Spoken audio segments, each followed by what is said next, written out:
Assalamualaikum warahmatullahi wabarakatuh. Selamat datang di kebun Naila Transindo Garden. Di kebun Naila loh. Halo teman-teman, maaf ya baru tampil. Naila habis ke pondok tanam anggur yuk. Kalau teman-teman mau bibit anggur bisa ke sini. Mau nomor teleponnya ada di bawah sini. Alamatnya ada di atas sini. Jangan lupa datang ke sini ya. Naila tunggu loh. Ayo teman-teman, tanam anggur, enak loh anggur. Anggur Naila banyak buahnya.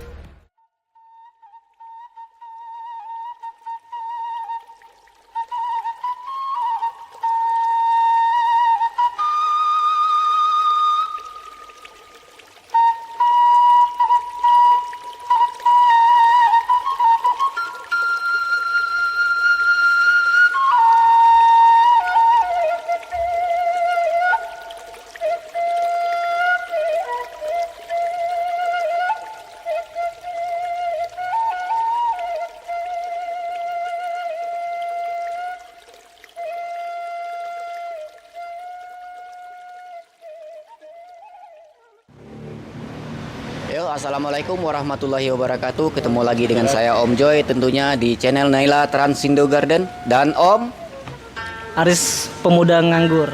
Salam pemuda nganggur, salam pengangguran, hijaukan bumi, jalin selalu silaturahmi. Oke, Om Joy, kali ini kita sedang berada di Sultana Grab. Ya, Sultana Grab ini berada lokasinya di mana, Om? Cirebon. Cirebon. Jalan Ageng Serang 8899. 8899, bagus juga nomornya ya. Dukuh Puntang, Kabupaten Cirebon. Kabupaten Cirebon. Oke, tadi kita sudah keliling-keliling Om Joy ya. Ya, Nah, kita lihat yang pohon yang ada di Sultana ini sangat menarik untuk dibongkar.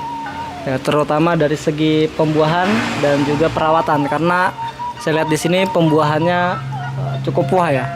Seperti tadi Jupiter di atas berapa dompol? 200-an. Jupiter satu pohon 200 dompol dan dalam pot 70 liter. Nanti kita akan bongkar semuanya dari fase vegetatif sampai generatif. Di sini juga ada teman-teman dari komunitas anggur plate. Plate itu cakupannya mana dong? Wilayah 3. Cirebon, Indramayu, Majalengka, Kuningan, ini semua ada semua nih dari Majalengka. dari Majalengka ada, Majalengka. Indramayu ada, Ya. ada. Cirebon mah udah pasti ada ya. Cirebon tuan rumahnya. Pusatnya. Ada, ini semua orang Cirebon. Oke. Oke, nanti juga akan dibantu teman-teman kita di sini berbagi sekalian sharing ya. Mungkin ya, saya juga belajar sama Pak Dokter apa yang diterapkan di sini melalui metode yang beliau lakukan. Langsung aja Pak Dokter. Yang pertama itu yang kita bahas mungkin dari segi perawatan dulu, masa vegetatif, Iya. masa pertumbuhan. Mungkin masih banyak orang kesulitan menumbuhkan tanaman anggur. Perawatan yang di sini dilakukan itu seperti apa ya Pak Dok? Ambil dipegang. Jadi kalau di sini perawatan anggur ya pada umumnya sama. Jadi media tanamnya harus sesuai, kemudian juga penyiraman terutama hati-hati, itu dianggap sepele tapi kadang-kadang orang menyangkanya bahwa seperti tanaman buah, nyiram terlalu banyak, anggur nggak suka dalam kondisi becek. Jadi memang kita nyiram anggur itu melihat kondisinya. Kondisinya kering kita siram sesuai dengan takaran, kondisi basah kita kurangi. Begitu aja diatur kelembabannya. Kemudian yang kedua pupuknya. Pupuk saya memang menggunakan, saya coba terakhir ini menggunakan pupuk tunggal. Definisi pupuk tunggal itu berarti di sini saya menggunakan pupuk pertumbuhannya Ponska, NPK 15. Kemudian pupuk untuk tambahannya ada TSP, ada ZA, ada ZK, itu NPK juga aslinya. Cuman untuk mendorong stadium tanaman ini memang harus dipisah, harus terpisah. Jadi kalau kita butuh nitrogen tinggi, maka Ponskanya kita tambah dengan ZA. Ya, kalau kita pembuahan MKP mungkin yang lain, tapi ini kita pakai Ponska dan fosfornya ditinggikan, SP36 atau TSP itu boleh. Nah, pada kondisi buahnya sudah mulai muncul, kita tambahkan Ponska dengan ZK, jadi menaikkan kadar K. Sementara untuk NPK-nya, untuk stadium pertumbuhan tetap dijaga. Jadi di sini pertumbuhannya dijaga, pembuahan, pembungaan, kemudian pematangan, rasa itu dijaga pula. Selain itu saya juga menyiapkan garam Inggris atau mungkin yang lebih dikenal magnesium sulfat. Ya, magnesium sulfat. Setelah itu ya dicampur dengan POC tentunya. POC mungkin masing-masing punya lah. Gitu. Itu aja. Biar lebih terperincinya Pak Dok nih, biar teman-teman penonton Naila juga nggak bingung. Yang paling pertama mungkin dari media yang digunakan di sini tuh seperti apa? Media tanam saya belajar dari YouTuber ya, termasuk Pemuda Nganggur nih. Sering dia mengungkap tentang media tanam dari berbagai penghobi. Saya ambil kesimpulan saja bahwa media tanam yang dipakai di sini sesungguhnya adalah rangkuman dari mereka. Kayak mungkin ada yang tidak menggunakan sekam lapuk atau sekam mentah, saya pakai sekam lapuk karena sebagian ada juga sekam bakar, kemudian tanahnya di sini ada macam-macam. Saya pakai tanah bambu. Nah, tanah bambu kemudian kohe. Ini perbandingannya 1:1 kecuali kohe. Kohe itu pakainya seperempat sampai paling banyak setengah. Cuma seperempat aja? Iya, seperempat ya, paling banyak setengah. Karena nanti 4 bulan lagi dia dapat kompos yang isinya kohe juga. Iya. Nah, itu media tanam. Kemudian saya tambahin di situ untuk stok dari pertumbuhan akar karena tanaman baru ditanam di dalam media yang baru, maka fosfornya saya harus tambah. Maka di media itu saya tambahkan TSP. Kemudian untuk menjaga keasaman per tahun sekali saya kasih kapur dolomit. Per tahun karena karena dalam perjalanannya yang kita ketahui bahwa tanah ini akan menjadi asam karena ulah kita dalam pemberian pupuk kimia sehingga tanah menjadi asam. Nah, kimia sendiri dengan pupuk POC yang dibuat itu efek kimianya hilang sehingga kalaupun 1 tahun diukur tetap aja pH-nya masih 7. Tadi barusan diukur udah 6 bulan ya masih 7. Iya, walaupun aplikasi pupuknya wah mati-matian lah. Jadi itu tentu penting juga dalam menetralkan efek asam dari pupuk karena ini akan menentukan pertumbuhan dan pembungaan selanjutnya. Nah itu jadi satu kemudian kohenya seperempat atau setengah. Itu untuk media ya? Media. Sekarang untuk pemupukan di fase vegetatif itu dilakukan seperti apa? Ya, di fase vegetatif itu dari mulai tanam kurang lebih 2 minggu. 2 minggu itu saya kasih pupuk yang pertama Ponska dan TSP. Dosisnya kurang lebih kalau diukur saya nggak pernah ukuran dari 1 genggam saja, 1 genggam normal lah. Kalau diukur saya pernah ukur itu antara 15 sampai 20 gram per pohon yang grounding. Pupuk tambahan yaitu Ponska dengan ZA yang isinya tinggi nitrogen. Jadi dengan di 3 hari atau 5 hari sebelum pangkas dikasih pupuk itu diharapkan ketika dipangkas bannya bisa seprut seluruhnya. Dan ini sudah maksimal dan ini bisa dipraktekkan. Iya, bisa dipraktekkan. Betul. Pada varian tertentu yang tidak menghitung bad mana yang berbuah itu akan tumbuh bunga dari bawah sampai ke atas. Untuk varian kayak model Giant Grande, Bogema ya tentu akan tumbuh di ujung dari pemangkasan karena dia badnya memang bad panjang. Kalau yang badnya pendek bisanya akan muncul di bad walaupun seprut semua nggak bawa bunga yang di bad 1, 2, 3 sampai 4. Ini yang saya anukan. Jadi setelah selesai bunga itu muncul kita istirahat dulu mupuk sampai muncul beri atau bunganya sudah kuat kelihatannya udah bagus, udah ada yang jadi beri, maka kita pupuk Ponska tadi berganti bukan dengan TSP tapi dengan ZK. Iya. Ini yang digunakan adalah pupuk tunggal semua. Pupuk tunggal untuk mendorongnya. Tadi Ponska itu sebagai pupuk majemuk cuma Ponska saja. Pupuk tunggal ini dengan harga yang jelas lebih murah. Lebih murah. Mungkin kalau harga sekarang bisa seperempatnya ya per kilonya. Gitu. Sekarang kita tahu, Kodok, kalau misalkan kita beli pupuk majemuk itu harga pupuk sekarang lagi naik-naiknya.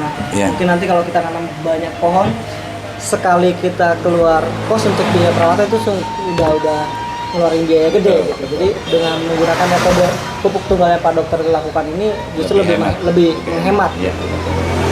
Pak Dok. Terus kok bisa sih tanaman di sini buahnya sebanyak ini, rahasianya apa aja dan apa saja treatment yang dilakukan?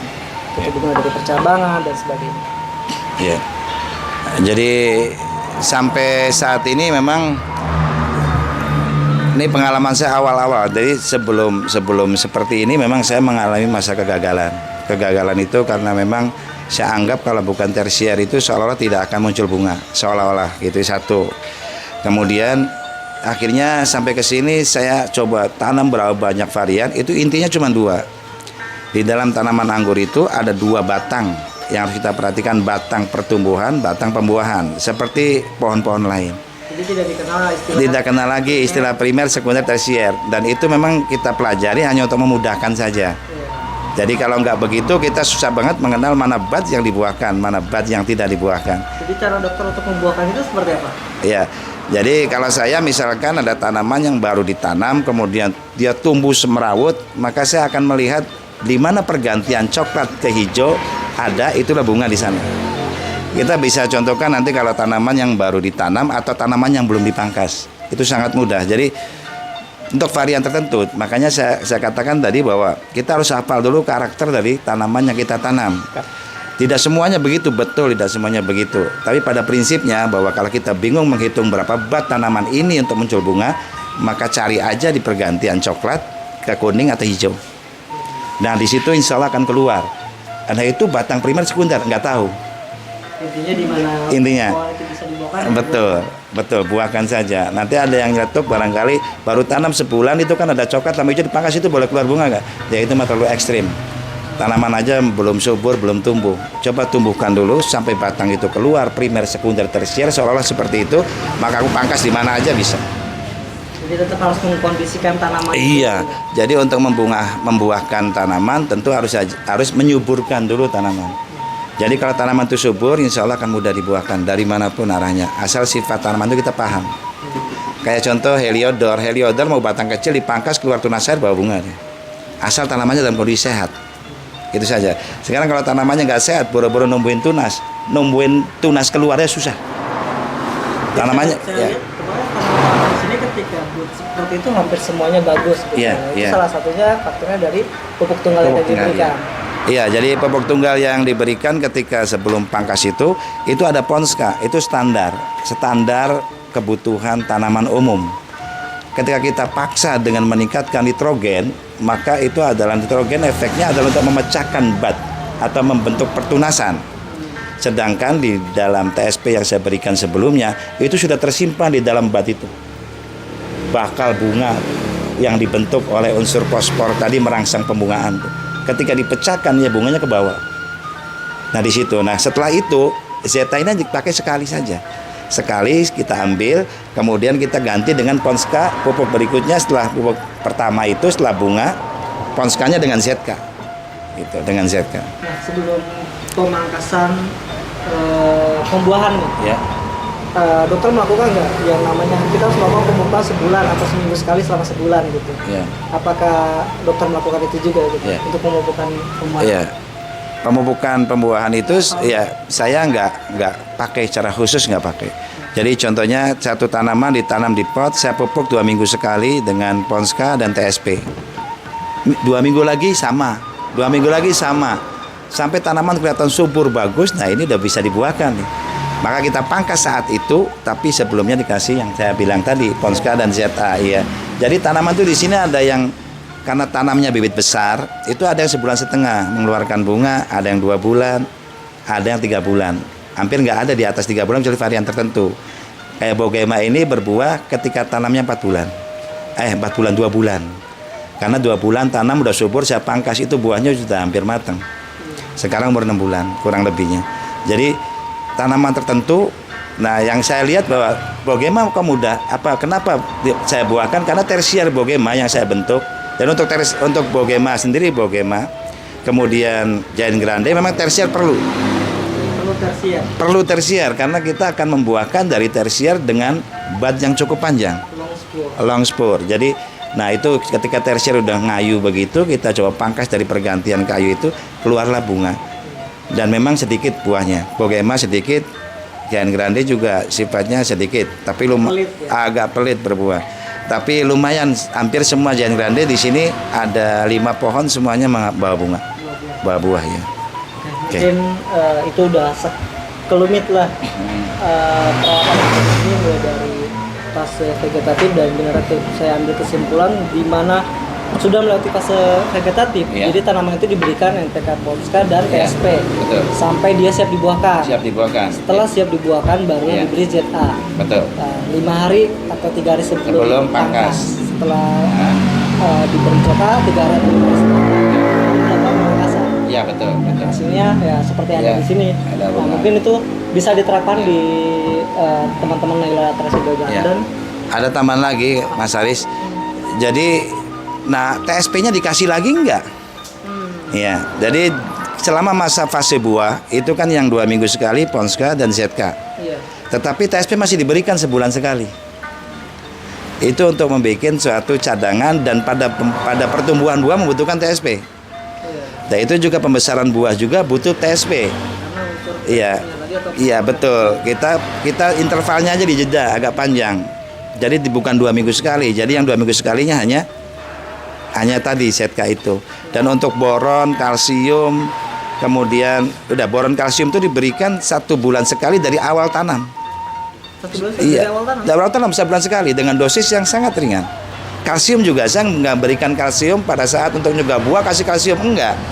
Jadi kalsiumnya sudah diberi sejak awal karena kalsium itu bukan untuk nahan pecah buah saja, untuk daya tahan tubuh penyakit dia, untuk kekuatan batang, kekuatan daun, dan ada buah kekuatan buah. Jadi kalau kita konsepnya adalah untuk mengukur kekuatan buah tidak pecah saja, itu akan menghasilkan satu stadium yang mubazir. Artinya apa? Kalsium udah dikasih, buahnya masih pecah. Jadi dari awal udah dicegah. Satu, kedua kenapa kasih ZA, kasih TSP, kasih ZK? Itu kan sulfurnya ini dibutuhkan untuk daya tahan tubuh dia terhadap jamur. Musuh utamanya kan jamur. Sulfur itu kandungannya ada di ZA. Iya, ZA. iya. Sebelumnya saya menggunakan pupuk yang berbeda, itu sangat repot mengantisipasi jamur. Walaupun para-para udah dibuat. Pupuk Susah. yang berbeda itu seperti apa?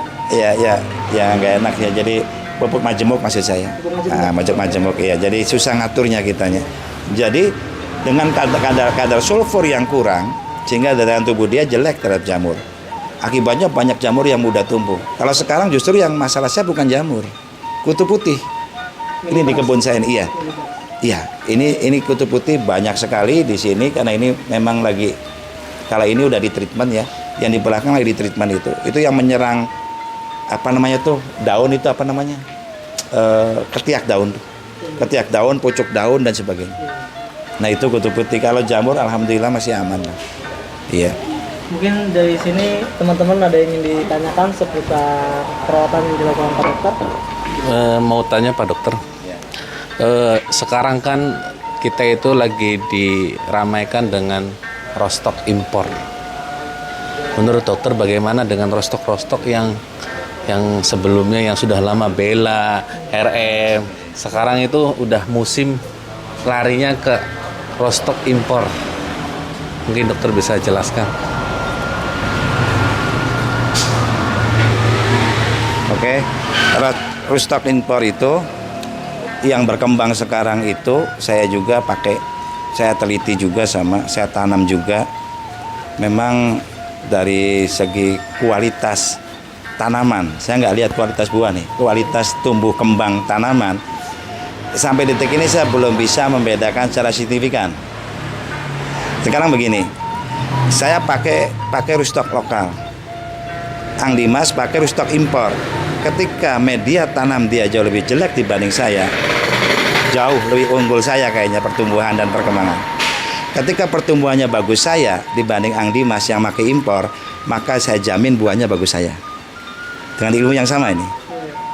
Jadi saya mau mengunggulkan rostok yang mana? Bagi saya yang bisa tumbuh di saya, bisa kita pelihara dengan baik, itu yang terbaik. Mau impor mau lokal menurut saya sama saja. Kalau orang mengunggulkan impor berarti belum dalam menggunakan lokalnya. Kalau orang mengunggulkan lokal berarti belum dalam menggunakan impornya. Itu sajalah. Tergantung Ya. tempat tumbuhnya ya dok ya. Betul. Jadi di tempat kita bagusnya pakai Isabel. Pakailah itu yang terbaik. Yang dibenahin bukan rostoknya ya. Bukan. Tapi bagaimana dia tumbuh dengan baik. Bagaimana dia bisa tumbuh dengan rustok yang ada dengan baik dan benar. Tentunya dengan media tanam yang utamanya. Nah, betul. Dengan dasar media tanam dan perawatan yang optimal, yang sesuai. Itu saja. Ada lagi yang mau bertanya? Tadi Om Aris telah menanyakan tentang media tanam, pupuk. Om Aris belum ke punginya ya. Oh iya. Nah, tadi dokter bilang mengatasi jamur itu salah satunya dari pupuknya. Betul. Ya. Untuk penyemprotan itu ada nggak obat-obat khusus dari dokter? Apa itu punginya dan inseknya itu apa? Ya. Diterapkan yang dipakai di sini ya. Ya, yang dipakai di sini ya. Ya, pengalaman awal itu saya menggunakan yang sekarang saya pakai sebenarnya. Cuman Iya. ada satu konsep yang berbeda tadi, pemupukan yang berbeda menimbulkan efek yang berbeda. Ya. Kemudian juga ada satu hal yang saya pahami adalah bahwa anggur itu sangat membutuhkan tempat dengan kelembaban yang teratur, artinya terkontrol, Ya. tidak lembab. Jadi banyak. Jadi kalau mencegah jamur, ya mencegahnya bukan dengan obat saja, Iya. dengan perilaku. Contoh, mencegah jamur kalau kita memasukkan unsur sulfur yang cukup pada media tanam, tentu itu sudah mencegah jamur.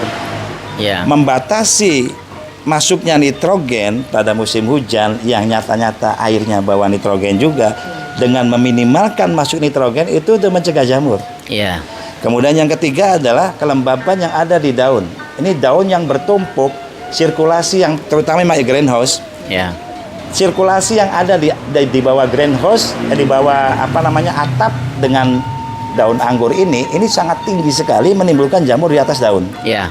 Maka kita kurangi daun dari pangkal tunas itu, saya lakukan 3 sampai 4 daun. 3 sampai 4 daun. 3 sampai 4 kita pangkasin semua. Mau bagus mau jelek daunnya saya buang. Di tersier Tujuannya ya, untuk bikin Dok, ya? lubang. Sehingga kelembaban yang ada di atas daun sama di bawah atau di tanah itu seimbang. Nah, ini juga salah satu cara untuk mencegah pertumbuhan jamur. Ya. Dan yang terakhir adalah tentu pencegahannya dengan menggunakan kimia. Ya. Saya menggunakan jamur yang punya efek tidak sistemik. Tapi ya, misalkan dengan menggunakan yang isinya sulfur. Jadi antrakol sama ditan saya pakai itu untuk mencegah. Pengobatannya saya punya 2 anti jamur lagi. Begitu sudah muncul jamur, saya pakainya yang lebih tinggi tentunya. Amistartop, Ordan Optis apa itu. Itu ada 2 macam. Jadi itu tingkatannya Amistartop, kemudian saya pakai yang lainnya untuk kombinasinya. Tapi pada pencegahan antrakol dan ditan. Itu saja saya pakai. Untuk intervalnya? Intervalnya seminggu sekali. Seminggu sekali saya semprot.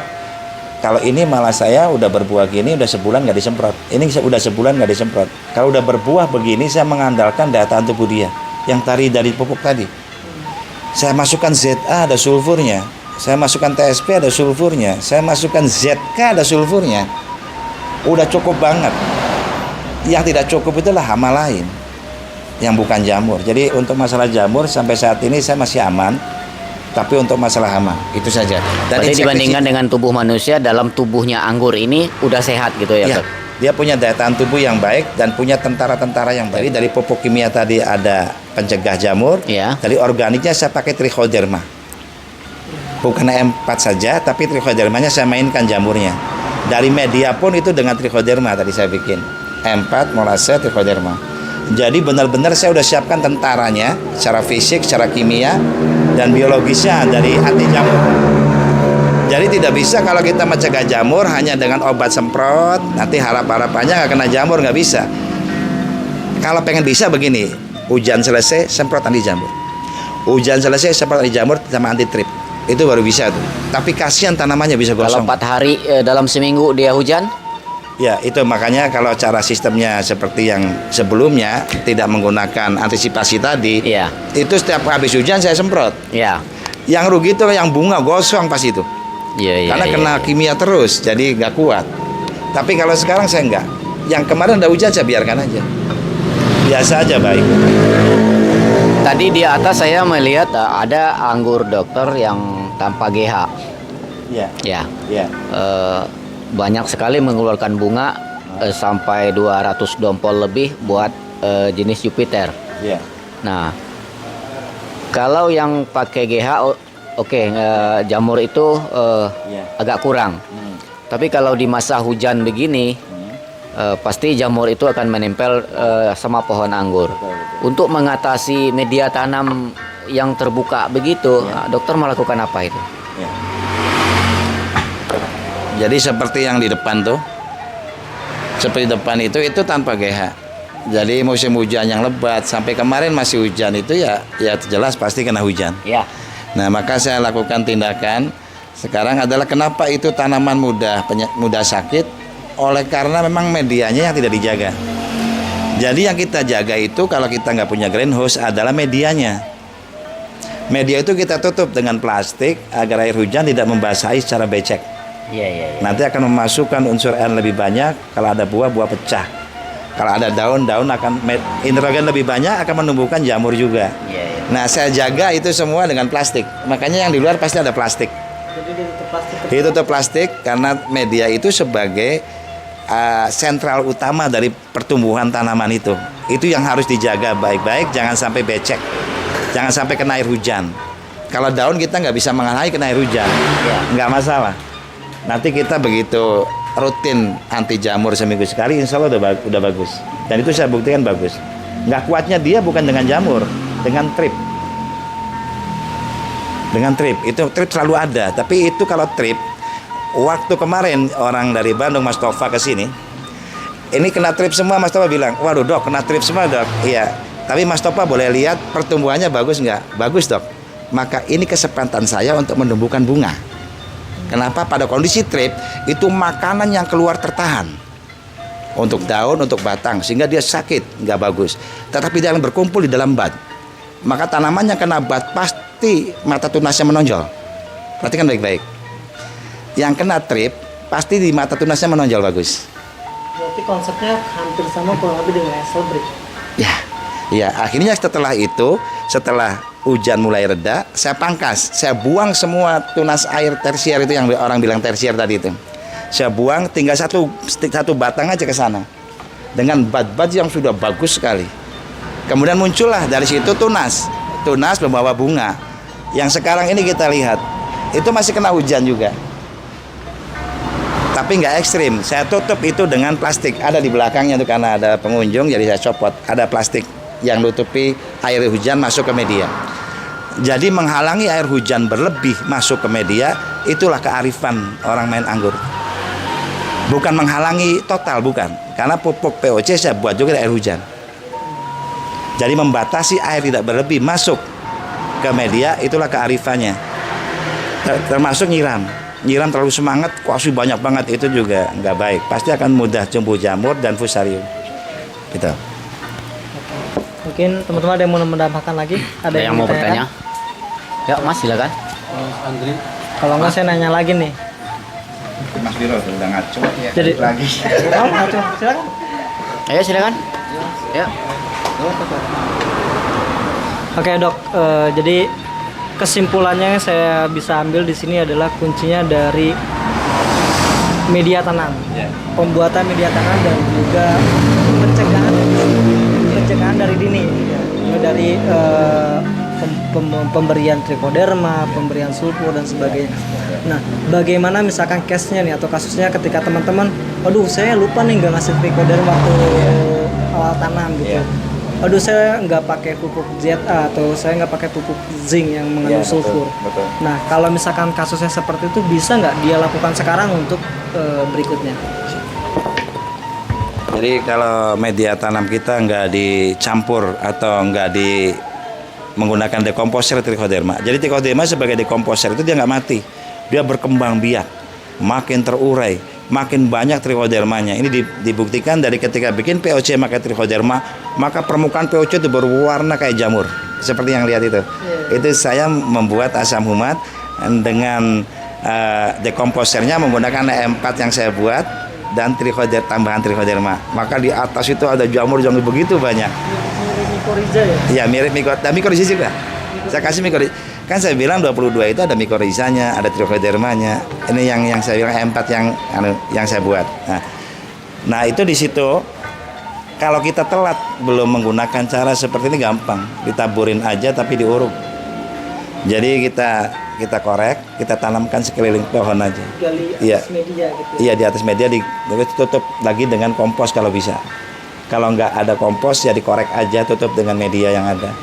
Jangan berkontak langsung dengan matahari, dia akan mati, tidak akan tumbuh.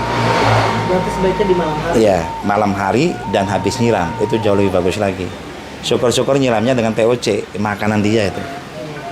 Trichodermanya kita masukin, atau kita mengulang POC yang kita punya dengan menambahkan gula atau molase, kemudian kasih trichoderma di dalamnya, diaduk. Nanti POC akan busuk lagi baunya, seminggu 2 minggu akan bau enak lagi. Nah itu udah jadi.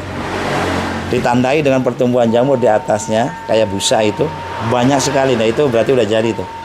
Itu aja kalau yang belum, atau ditaburkan tadi gampang. Jadi buat teman-teman yang memang belum memberikan pencegahan di media tanya, bisa dilakukan pencegahan dimulai dari sekarang gitu ya. Nah, dengan pemberian trichoderma dengan cara digali atas bagian atas medianya, kita beri trichoderma atau mycorrhiza dan kita siram. Lebih bagus lagi menggunakan VOC karena makanannya. Betul. Gitu. Ada makanan. Ada lagi yang ingin ditanyakan? Ada yang mau bertanya lagi? Om?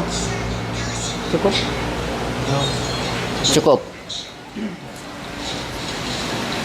Oke, teman-teman, jadi itulah tadi obrolan sangat bermanfaat lah sebenarnya buat kita semua, para pemula, dari Pak Dokter selaku owner dari Sultana Grape yang sudah melakukan hal tersebut. Jadi mudah-mudahan bisa bermanfaat dan bisa diterapkan oleh kalian semua. Jadi pada intinya sih kesimpulannya, pupuk yang itu digunakan di sini adalah pupuk tunggal, ya, yang jelas lebih hemat. Yang kedua adalah memuliakan media tanam dengan menyiapkan tentara-tentara, ya.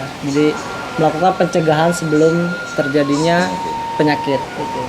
Jadi kalau misalkan memang ada teman-teman yang masih bingung, nanti silahkan tulis saja di kolom komentar. Jangan lupa like, komen, dan subscribe.